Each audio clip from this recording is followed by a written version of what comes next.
So guys, happy new year. I hope you enjoy yourself, but you really need to watch this video.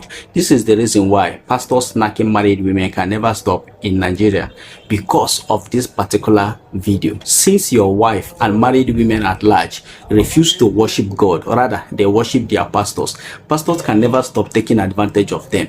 But I want you to watch this video. I'll be right back to explain what happened in this video and what happened last month between Mr. Chris Okafor and so many other women. So watch this video. I'll be right back.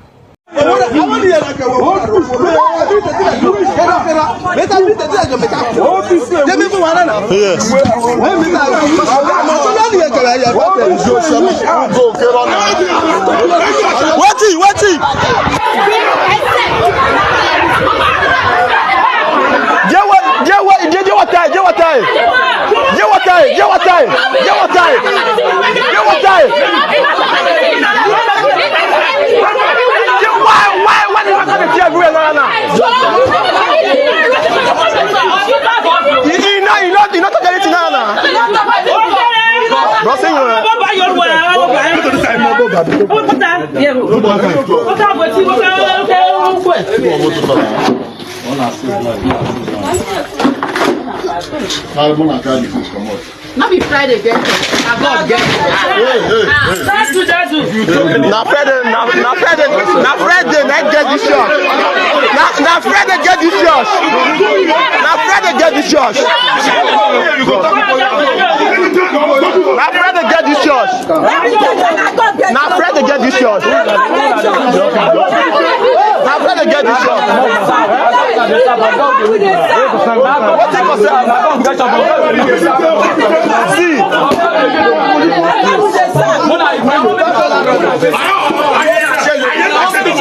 So let me quickly tell you what happened in that video. A particular church in Delta State, security vigilantes came to arrest the pastor and also to tell the member that your pastor nack one married woman in the village.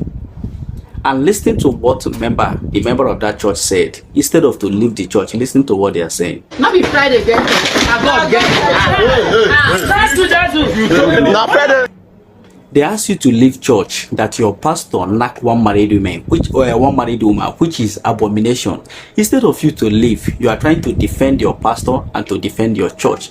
That is how foolish some people can be concerning Christianity in Nigeria. That is why your pastor can never stop taking advantage of you, because you respect that pastor even more than your husband at home.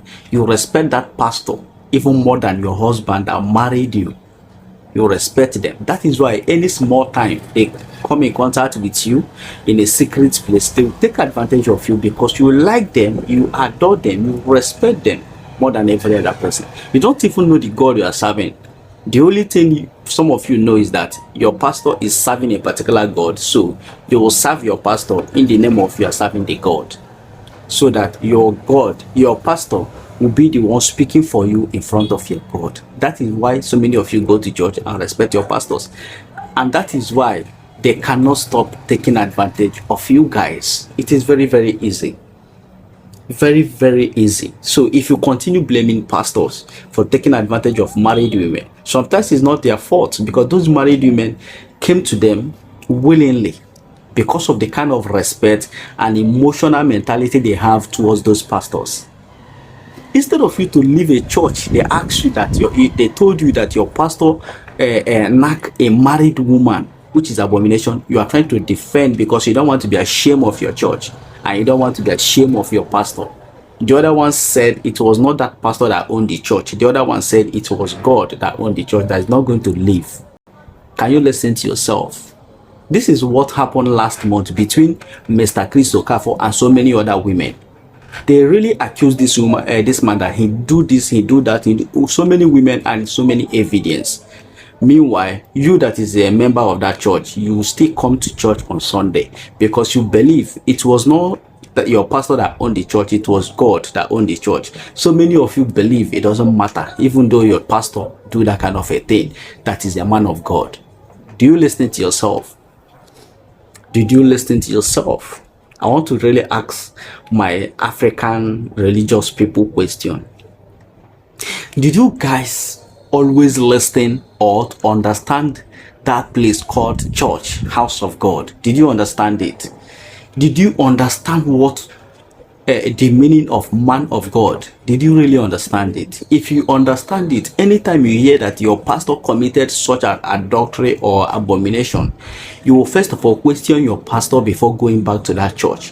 What are you going to ask your pastor? Tell your pastor, sir, please, did you commit this? The pastor will tell you no, because there is no pastor that will just admit that he committed this particular thing.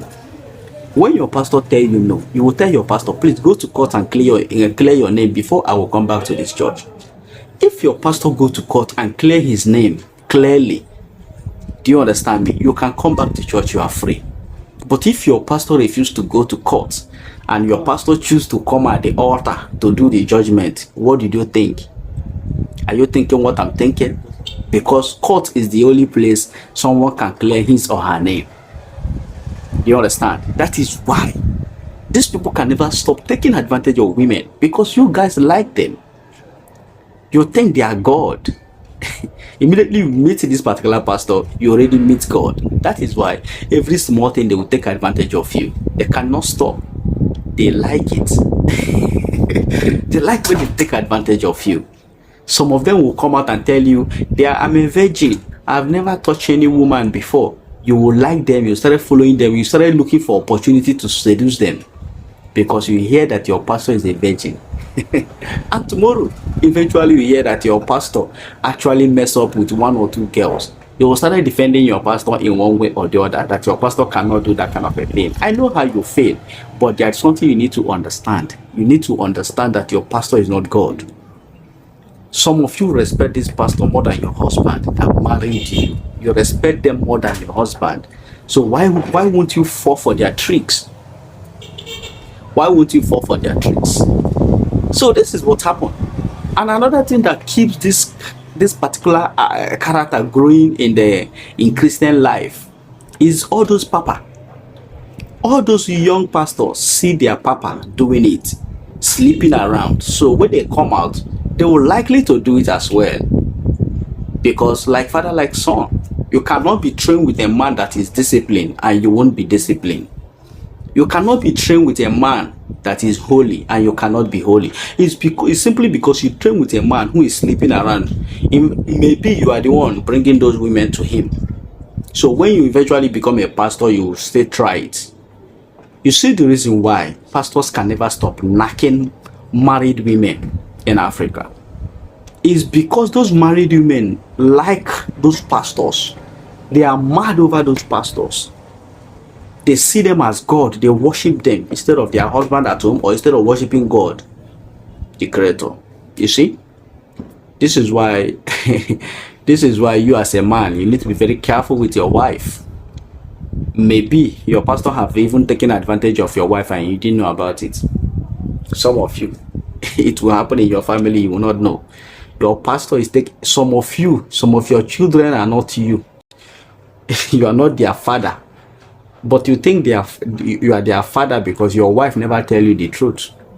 Any day your wife open her mouth and tell you that all those children are your pastor's children, you will be surprised. It's happening. It's happening. And trust me, our Nigerian system can never question those men. They can never question. So those men will continue with underage and married women. You can never see them with adults. You hardly see them with adults. Even when they came out to allege that a particular man tried to penetrate his own daughter, her own daughter, nobody do anything. Nobody investigate him. Not even a police that investigated this man. Nothing happened to him. I think this system favors the rich more than the poor. Because if not, if Nigerian system is working, they would have investigated one of those people one by one. For the fact your name is being mentioned in that broadcast, in that interview, you will be investigated one by one. See you in my next video where I talk about more of those things. Bye.